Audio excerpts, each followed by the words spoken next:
The disorganized condition of parties in the United States at the present time affords a favorable opportunity for a review of the political situation and for comment on the issues which are likely to come up for settlement in the presidential election in 1872.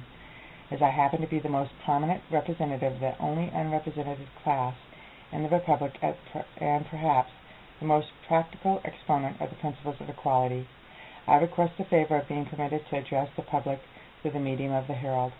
While others of my sex devoted themselves to a crusade against the laws that shackle the women of the country, I assert my individual independence. While others prayed for the good time coming, I worked for it. While others argued the equality of women with men, I proved it by successfully engaging in business. While others sought to show that there was no valid reason why women should not be treated socially and politically as being inferior to man, I boldly entered the arena of politics and business and exercised the rights I already possessed.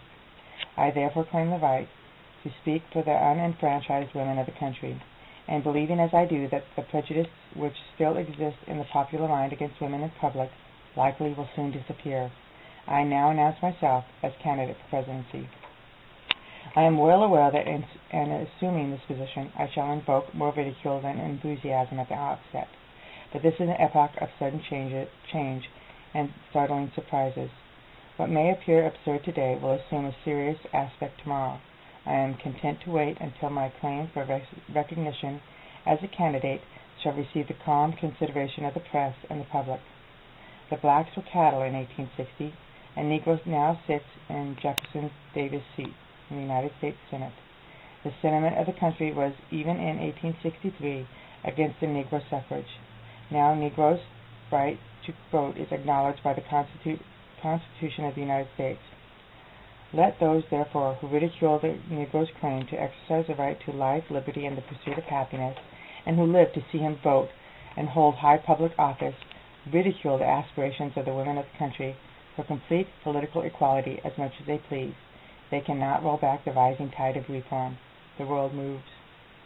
The great governmental changes were to follow the enfranchisement of the Negro. I have long foreseen.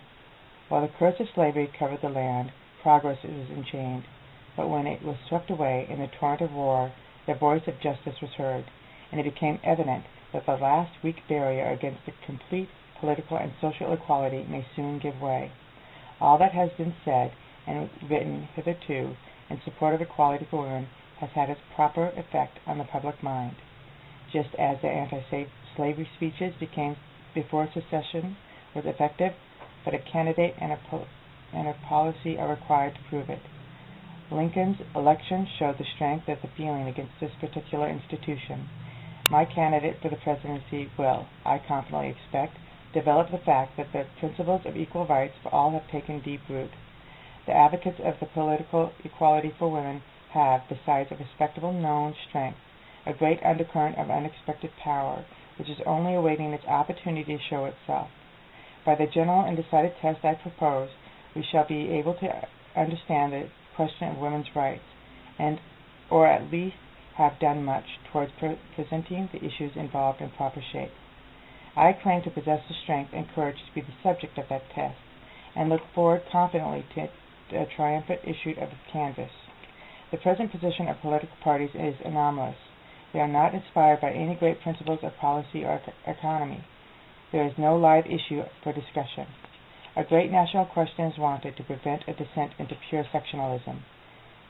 That question exists in the issue, whether women shall remain sunk below the rights granted to the Negro, or to be elevated to all political rights enjoyed by man. The simple issue whether women should now not have this complete political equality with the Negro is the only one to be tried, and none more important is likely to arise before the presidential election. But besides the question of equality, others of great magnitude are necessarily included.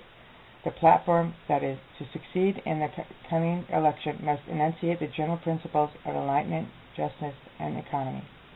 A complete reform in our system of prison discipline, having specially in view to the welfare for the families of criminals, whose labor should not be lost to them.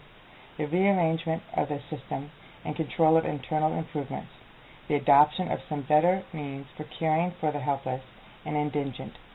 the establishment of strictly neutral and reciprocal relations with all foreign powers, who will unite to better the condition of the productive class, and the adoption of some such principles as shall recognize this class as the true wealth of the country, and give it a just position besides capital, thus introducing a practical claim for universal government upon the most enlightened basis, for the actual, not the imaginary, benefit of mankind.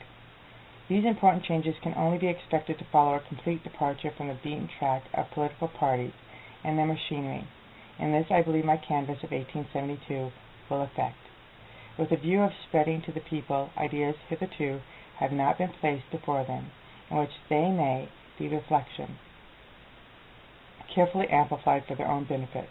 I have written several papers on governmental questions of importance, and will submit them in due order. For the present, the foregoing must suffice. I anticipate criticism, but, however unfavorable the comment this letter may invoke, I trust that my sincerity will not be called into question.